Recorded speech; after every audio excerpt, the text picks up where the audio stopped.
नमस्कार, मैं समरभूमि सुरेश शर्मा। आदिवासियों के क्षेत्र को किस तरह से लूटने के लिए और उसको कारपोरेट घरानों को सौंपने के लिए सरकार आतुर है और इस आतुरता में वह सुप्रीम कोर्ट का भी सहारा ले रही है। इस तरीके से देश के अंदर आदिवासियों के खिलाफ बाकायदा एक युद्ध चल रहा है, चाहे वो युद्ध छत्तीसगढ़ के जंगलों में हो या फिर झारखंड के जंगलों में या फिर मणिपुर हो या भारत के किसी भी हिस्से में हो। ज्ञात हो कि भारत की राष्ट्रपति एक आदिवासी महिला है, द्रौपदी मुर्मू, और इस द्रौपदी मुर्मू को प्रतीक चिन्ह के तौर पर इस्तेमाल कर रही है सरकार और पूरे देश के आदिवासियों को उजाड़ रही है। इसके पहले जब रामनाथ कोविंद राष्ट्रपति बनाए गए थे, उस वक्त उनको सिंबॉलिक रिप्रेजेंटेशन दे करके देश के अंदर दलितों पिछड़ों के खिलाफ एक अभियान सा चला दिया गया था, जिसमें ऊना जैसा घटना बर्बरतापूर्ण आपराधिक कार्रवाई दलितों के खिलाफ हुआ। इसके पहले की बात हम और करें अगर, तो भाजपा ही सरकार थी और उसमें जो है राष्ट्रपति हुआ करते थे APJ अब्दुल कलाम।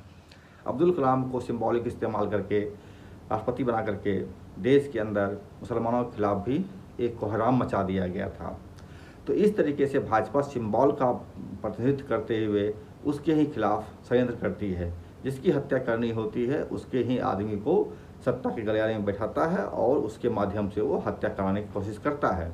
अभी आप लोग मैंने बताया था पिछले वीडियो में आपको कि किस तरीके से अब माओवादियों को ख़त्म करने के लिए माओवादियों के ही गद्दार और एजेंटों को अब वो इस्तेमाल करने के लिए आतुर है। मतलब जिसके खिलाफ लड़ना है उसके ही आदमी को उससे ही लड़ाना है।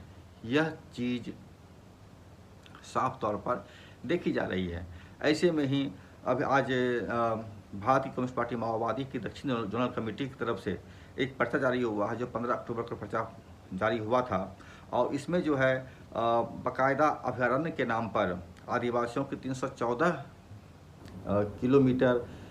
वर्ग किलोमीटर ज़मीन को हथिया करके और अभयारण्य घोषित करने की कोशिश की जा रही है, ताकि वहाँ के आदिवासियों को भगा करके वहाँ की ज़मीन को जो है सरकार किसी कारपोरेट घरानों के अधीन दे सके।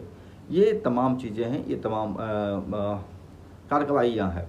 इसके अलावा भाजपा की जो नीति तक देखते आप अगर देखें अगर, तो सत्ता में जो भी पार्टी है, चाहे शिवसेना कभी हुआ करती थी, तो उसके अंदर भी दो फाड़ करके जो है एक शिंदे को बना दिया गया और उसके मूल जो थे उनको अवैध घोषित कर दिया गया या फिर उसको जो है हटा दिया गया, बाल ठाकरे का पुत्र उद्धव ठाकरे।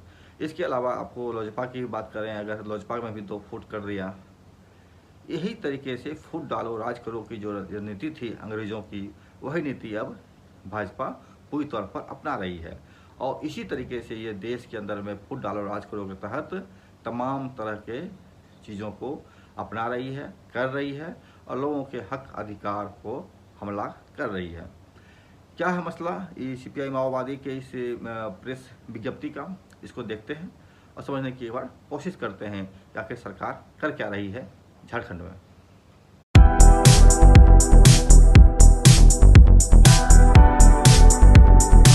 मेरे पास एक प्रेस विज्ञप्ति है जो कि CPI माओवादी के दक्षिण जोनल कमेटी की तरफ से जारी किया गया था और यह 15 अक्टूबर 25 को जारी किया गया था। इस प्रेस विज्ञप्ति की हम बात करें तो शुरुआत से ही इनका जो टोन है वो बिल्कुल ही जनसाधारण की भाषा में बात किए हैं, अपनी बात को रखे हैं। इन्होंने शुरुआत किया है, अपना काम बनता भार में जाए जनता, कहावत को ही चरितार्थ करता है सारंडा वन को अभयारण्य घोषित करना। ग्राम सभा की राय व सहमति लिए बगैर सारंडा वन को अभयारण्य घोषित करना कानून व संविधान का उल्लंघन और अवैध है। सारंडा वन के अंदर बसे 100 से अधिक गांवों के आदिवासियों के जीवन जिंदगियों का प्रवाह किए बिना 8 अक्टूबर 2025 को सारंडा आरक्षित रिजर्व वन को अभयारण्य घोषित करने का झारखंड सरकार के प्रस्ताव को सुप्रीम कोर्ट ने मंजूरी देकर और अंततः 14 अक्टूबर 2025 को झारखंड सरकार ने कैबिनेट की बैठक में सारंडा वन के 314.68 वर्ग किलोमीटर क्षेत्र को अभयारण्य घोषित कर सारंडा के आदिवासियों के घर उजाड़ने विस्थापित करने और उनके ज़िंदगी पर कुठाराघात करने का काम किया है। गौरतलब हो कि झारखंड के जो अभी मुख्यमंत्री हैं वो शिबू सोरेन के पुत्र हैं और शिबू सोरेन आदिवासियों के लिए काफ़ी लड़े थे और अब उनके पुत्र हेमंत सोरेन हैं। अब वो किस तरह से आदिवासियों की ज़िंदगी पर कुठाराघात कर रहे हैं, यह भी एक देखने की बात है। आगे इस प्रेस विज्ञान में लिखा है, 100 वर्षों से भी अधिक समय से सारंडा वन का संरक्षण व सुरक्षा करते आ रहे आदिवासियों के गांवों को राजस्व ग्राम का दर्जा देने और उन्हें वन पट्टा देने के बजाय सारंडा को अभयारण्य घोषित करना उनके साथ अन्याय है और आदिवासियों को सारंडा से खदेड़ने की सरकार की सोची समझी दुष्ट चाल है। दरअसल अभयारण्य की आड़ में आदिवासियों को सारंडा से खदेड़कर सारंडा वन को अडानी और अंबानी को सौंपने की सरकार की योजना है। सारंडा से आदिवासियों को भगाने की सरकार की और इस साजिश के खिलाफ तथा सारंडा को अभयारण्य घोषित करने की योजना को रद्द करने, सारंडा के अंदर बसे 100 से अधिक आदिवासी गांवों को राजस्व ग्राम का दर्जा देने और वन कानून 2006 के अनुसार उन लोगों को वन पट्टा देने हेतु एकजुट हो जन आंदोलन को तेज करने का सारंडा, कोल्हन प्रमंडल सहित पूरे झारखंड के आदिवासी मूल निवासियों के दक्षिण जोनल कमेटी भाका माओवादी की अपील। लिखते आगे, प्रिय कोल्हन व झारखंड वासियों, आखिरकार 17 सितंबर 2025 को सुप्रीम कोर्ट ने वन्य जीव संरक्षण और पर्यावरण को लेकर दायर याचिका पर सुनवाई करते हुए 8 अक्टूबर 2025 तक सारंडा वन को अभयारण्य घोषित करने की झारखंड सरकार के अधिसूचना जारी करने का फरमान जारी कर दिया था। साथ ही यह भी चेतावनी डाली थी कि 8 अक्टूबर 25 तक झारखंड सरकार अधिसूचना जारी नहीं करती है तो राज्य के मुख्य सचिव को जेल भेजा जाएगा। सुप्रीम कोर्ट द्वारा सारंडा को अभयारण्य घोषित करने का झारखंड सरकार को यह आदेश दिए जाने के साथ ही झारखंड सरकार ने कैबिनेट की बैठक बुलाकर 5 मंत्रियों का एक समूह बनाकर सारंडा के आर्थिक सामाजिक सर्वेक्षण के लिए सारंडा क्षेत्र में भेजा। इसी उद्देश्य से 30 सितंबर को छोटा नगरा में सारंडा क्षेत्र के आदिवासियों की जनसभा बुलाई गई। उस जनसभा में 12,000 से अधिक संख्या में आदिवासियों ने उपस्थित होकर सभी एक सुर में अभयारण्य का विरोध किया। उन लोगों ने कहा, सरकार और सुप्रीम कोर्ट को जंगल के जीव जंतुओं की चिंता है, मनुष्यों की नहीं। उन्होंने यह भी कहा कि सरकार और सुप्रीम कोर्ट को संविधान के अनुसार सारंडा को अभयारण्य घोषित करने से पहले ग्राम सभा की राय व सहमति लेनी चाहिए थी। ग्राम सभा से राय नहीं ली गई। बहुत सारे लोगों ने यह भी कहा कि अगर सरकार सारंडा को अभयारण्य बनाएगी तो हम लोग गोवा में जैसा लड़ाई लड़े थे वैसी लड़ाई लड़ेंगे, सारंडा को बचाएंगे। जनता की राय को सुनकर मंत्री समूहों की ओर से आदिवासियों को आश्वासन दिया गया कि आप लोगों की भावनाओं को सरकार सुप्रीम कोर्ट तक पहुंचाएगी। लेकिन 8 अक्टूबर को सुप्रीम कोर्ट में सुनवाई के दौरान झारखंड सरकार की ओर से सारंडा की जनता की राय व भावनाओं को क्या रखी जाएगी, उल्टे सारंडा के खनन क्षेत्र को छोड़कर सारंडा के बाकी क्षेत्रों को अभयारण्य घोषित करने का प्रस्ताव रखा गया और सुप्रीम कोर्ट ने उस पर मोहर लगा दी। अब तो झारखंड सरकार ने दिनांक 14 अक्टूबर को कैबिनेट की बैठक में सारंडा वन के 314.68 वर्ग किलोमीटर मतलब 315 वर्ग किलोमीटर क्षेत्र को अभयारण्य घोषित कर दिया। सरकार और सुप्रीम कोर्ट की इस कार्रवाई ने यह सिद्ध कर दिया है कि सरकार और सुप्रीम कोर्ट को 100 से अधिक वर्षों से सारंडा में बसे 100 से अधिक गांवों के आदिवासियों की जिंदगी से ज़्यादा वन्य जीव और पर्यावरण को लेकर के चिंता है। इससे यह सवाल पैदा होता है, क्या वन्य जीव जंतु व जानवर से भी बदतर जीव है सारंडा के आदिवासी मूलवासी? क्या जंगली जानवर इतना भी सारंडा के आदिवासी मूलवासियों का मूल्य नहीं है? हम मानते हैं वन्य जीव और पर्यावरण के बारे में जरूर चिंता करना चाहिए, क्योंकि वन और पर्यावरण को बचाए बिना मानव जीवन बचाना और बचना मुश्किल है। लेकिन वन्य जीव के संरक्षण और पर्यावरण को बचाने में मानव जीवन अगर खतरे में है तो पहले मानव जीवन को बचाने की चिंता होनी चाहिए और उसको बचाने की व्यवस्था करनी चाहिए। उसके बाद वन्य जीव और पर्यावरण को बचाने का केवल दिखावा नहीं बल्कि सार्थक प्रयास करना चाहिए। क्या सारंडा रिजर्व वन को अभ्यारण्य घोषित कर देने मात्र और वहां बसे आदिवासियों को भगा देने से वन्य जीव संरक्षण और पर्यावरण की रक्षा हो जाएगी?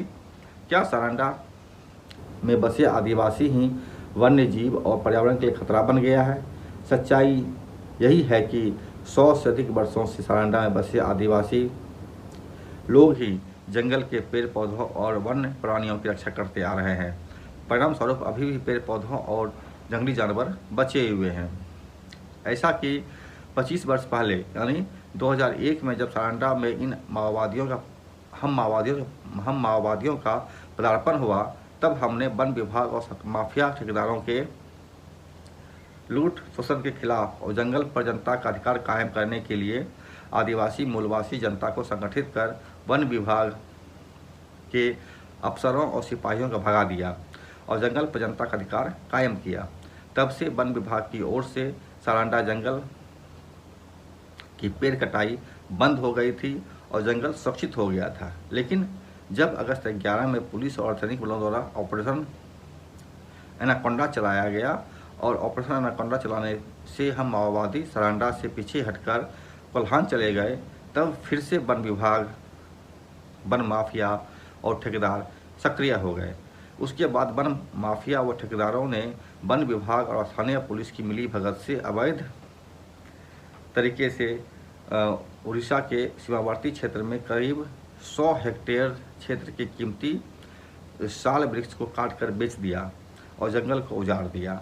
इसीलिए वास्तव में वन्य जीव और पर्यावरण का खतरा सारंडा के आदिवासियों से नहीं, खतरा तो है वन माफिया, ठेकेदार और वन विभाग से और सारंडा क्षेत्र में खोले गए खदानों से।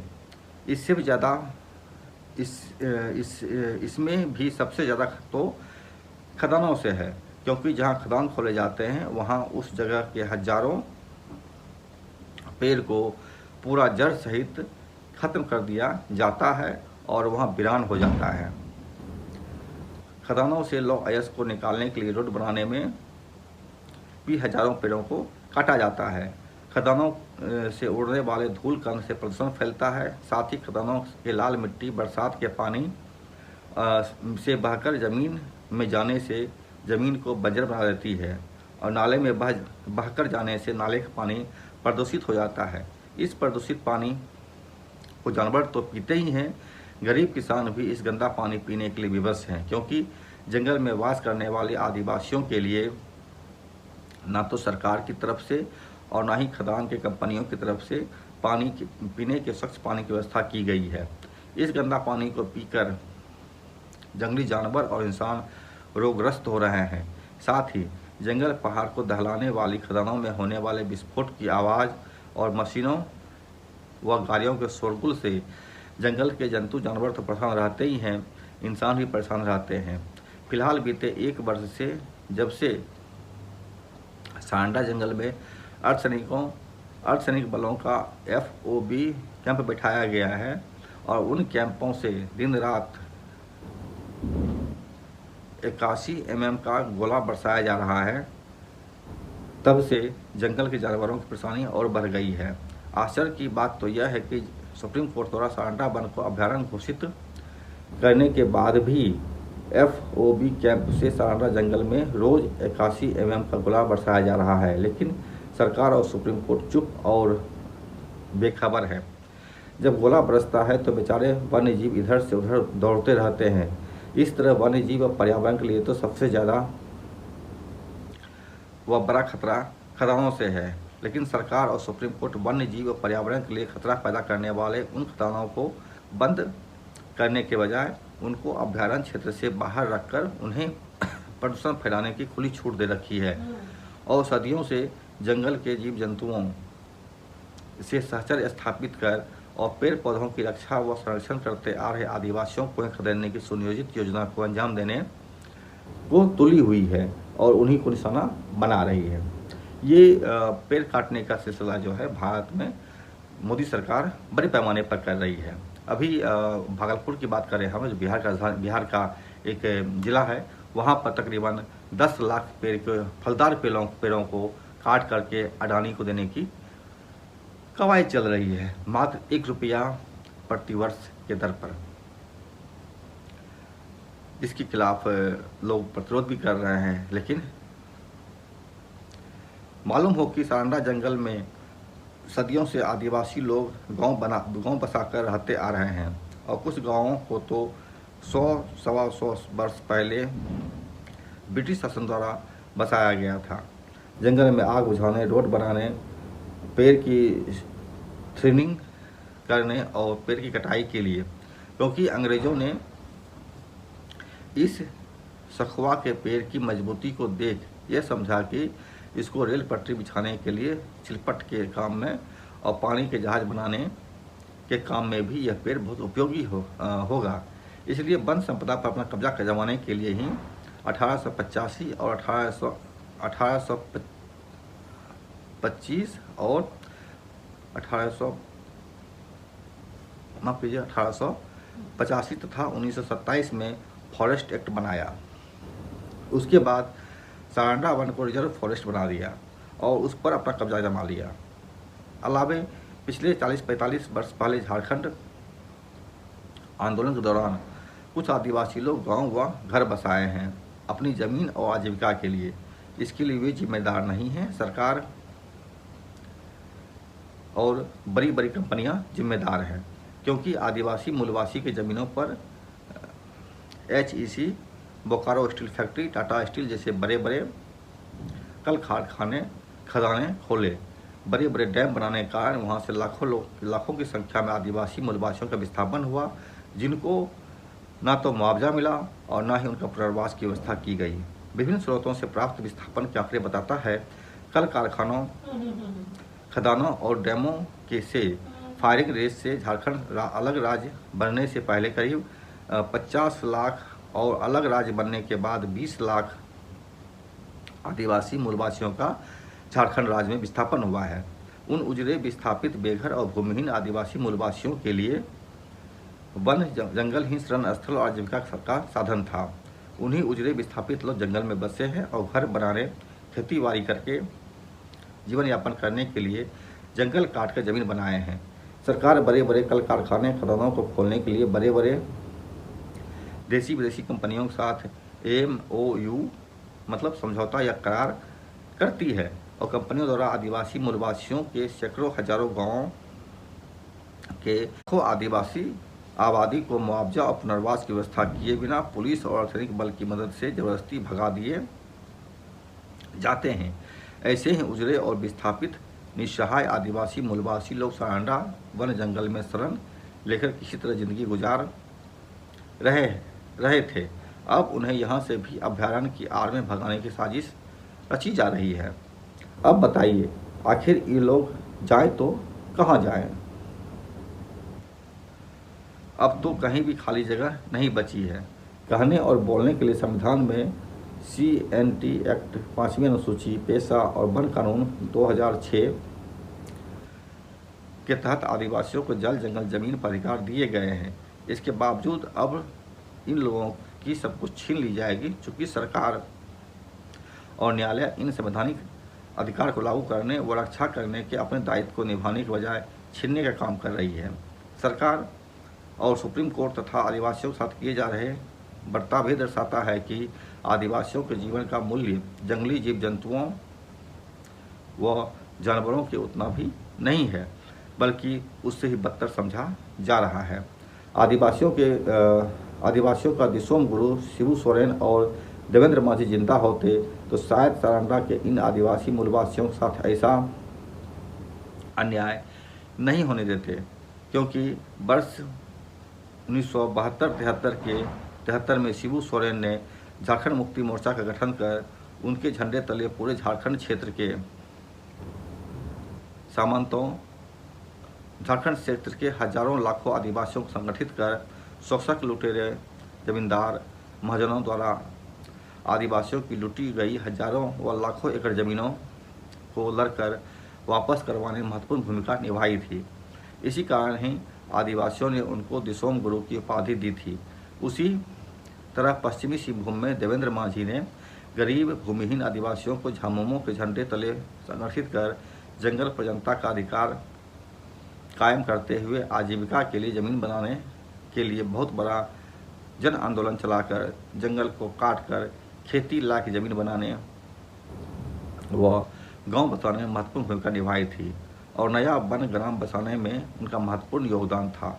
बहुत दुख की बात है कि आज झामुमो नृत्य हेमंत सोरेन की सरकार रहते और देवेंद्र मांझी का बेटा जगत मांझी उस सरकार में रहते उनका माँ झोबा मांझी इस क्षेत्र से सांसद रहते, सारंडा के आदिवासी मूल निवासियों को जिनके गांव को देवेंद्र मांझी ने बसाया था, अब उन लोग उस जमीन और जंगल से बेदखल व उजाड़े जाने वाले हैं। जिस बाप ने जंगल में जमीन बनाकर बेघरों को घर बसाने का काम किया, अब उसका ही बेटा उसके उल्टा इन आदिवासियों को जंगल और ज़मीन से भगाने व उजाड़ने के पक्ष में खड़ा है।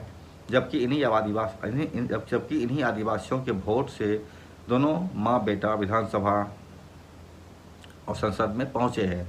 इन गरीब गुरबों को दुख और समस्या में इनकी मदद व सेवा न कर उन बड़े बड़े पूंजीपतियों की सेवा में लगे हैं, उनको बचाने में लगे हैं। जिन गरीब गुरबा आदिवासियों ने इस आशा में वोट दिया कि हम गरीबों को दुख सुख में साथ देंगे, हमारी भलाई करेंगे, लेकिन उन लोगों ने विधानसभा और संसद में पहुंचने के बाद उन्हें भुला दिए।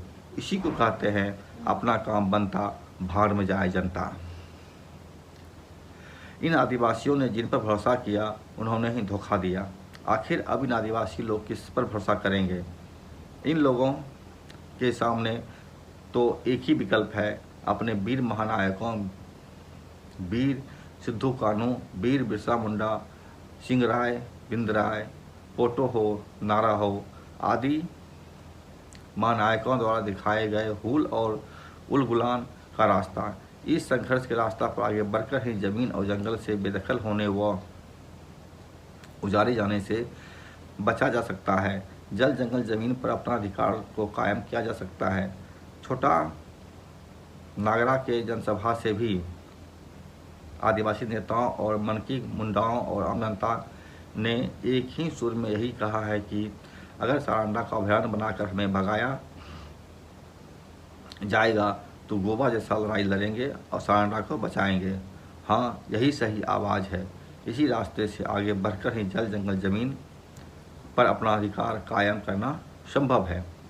आगे लिखते हैं इस प्रेस विज्ञप्ति में, दक्षिण जोनल कमेटी भाजपा माओवादी सारंडा कोल्हान सहित झारखंड के तमाम आदिवासी मूलवासियों से आह्वान करती है कि सारंडा वन को अभयारण्य घोषित कर सारंडा में सदियों से और कुछ लोग 100 से अधिक वर्षों से और कुछ लोग 40-50 वर्षों से वास करते आ रहे आदि मूलवासियों को खदेड़ कर या जमीन व जंगल से बेदखल कर सारंडा को अडानी अंबानी को सौंप कर पर्यटन स्थल में विकसित कर बड़े बड़े होटलों, रेस्टोरेंट, गेस्ट हाउस का निर्माण कर करोड़ों व अरबों रुपये कमाने का पर्यटन उद्योग स्थापित करने अलावे कीमती सखुआ पेड़ से अरबों खरबों रुपये और अथाह मिलियनों टन लौह अयस्क के भंडार से तो लाखों करोड़ रुपये कितनी पीढ़ी तक लूटते रहेंगे, इसका अंदाज़ा लगाना भी मुश्किल है।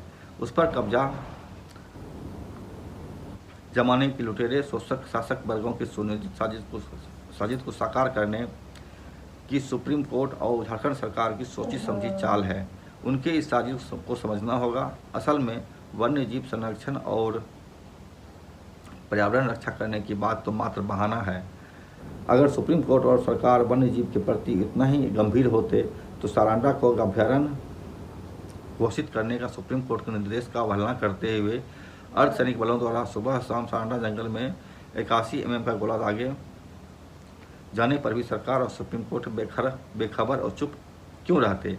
अगर पर्यावरण प्रदूषण रोकने के प्रति गंभीर होते तो पहले सारंडा के खदानों से फैल रहे प्रदूषण को रोकने की बात करते, खदानों को बंद करने की बात करते। ऐसा न करके प्रदूषण फैलाने वाले उन खदानों को छूट दी जा रही है, उनको अभ्यारण्य क्षेत्र से बाहर रखे जा रहे हैं और जिस क्षेत्र में 100 से अधिक वर्षों से आदिवासी रहते आ रहे हैं उस क्षेत्र को अभ्यारण्य बनाया जा रहा है।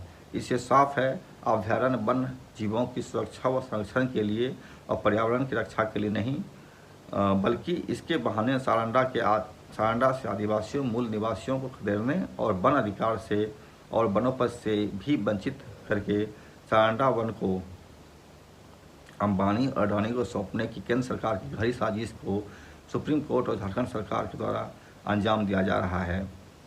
इसलिए लुटेरे शोषकों और दलाल शासक वर्ग के इस साजिश को पहचानें, उसका भंडाफोड़ करें। यह नई बात नहीं है।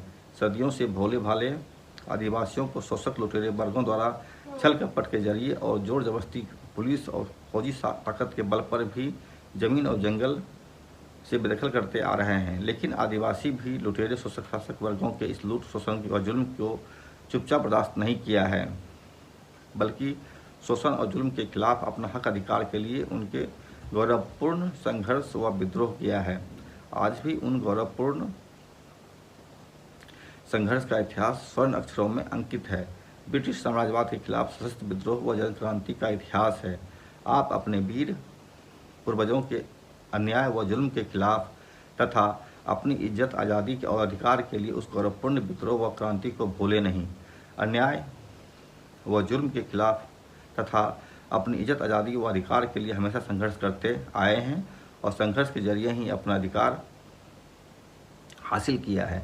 इसलिए आज भी लड़कर ही अधिकार को हासिल कर सकते हैं।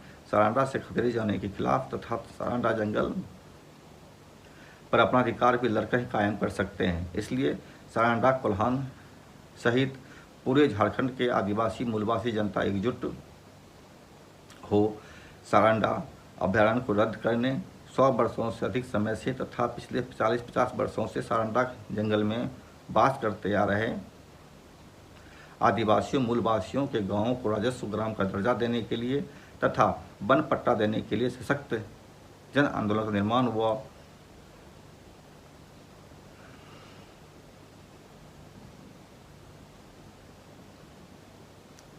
संघर्ष तेज करें। साथ ही जंगल जमीन पर अपना अधिकार कायम करना है तो भाकपा माओवादी के नेतृत्व में जारी दीर्घकालीन लोक युद्ध के पथ पर आगे बढ़ना होगा।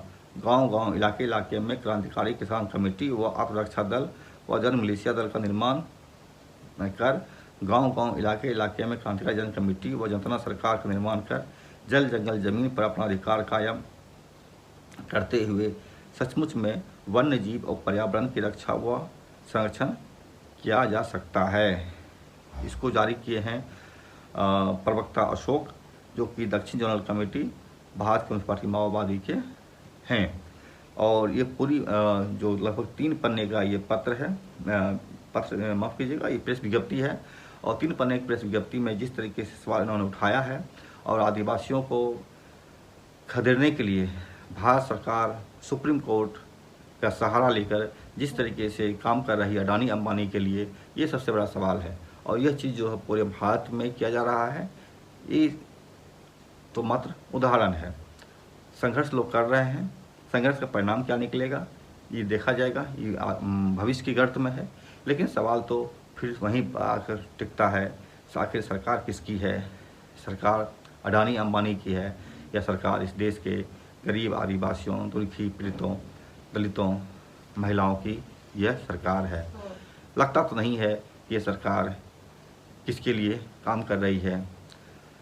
जो भी हो, ये लड़ाई है, जनता की लड़ाई है। जनता इसे कैसे लड़ती है, सरकार इसको कैसे देखती है, सुप्रीम कोर्ट क्या करती है, ये तमाम चीज़ें हैं। आप चीज़ों को देख रहे हैं और ये भी एक पक्ष है जो कि आप अभी सुने आप। तो आप इस पर क्या मंतव्य रखते हैं, आप क्या सोचते हैं, कमेंट सेक्शन में ज़रूर बताएं। अगर आपको अच्छा लगे तो इस चैनल को लाइक कर लें, सब्सक्राइब कर लें और ये जो वीडियो है इसको आप शेयर भी करें। नमस्कार। मैं समरभूमि से रोहित शर्मा।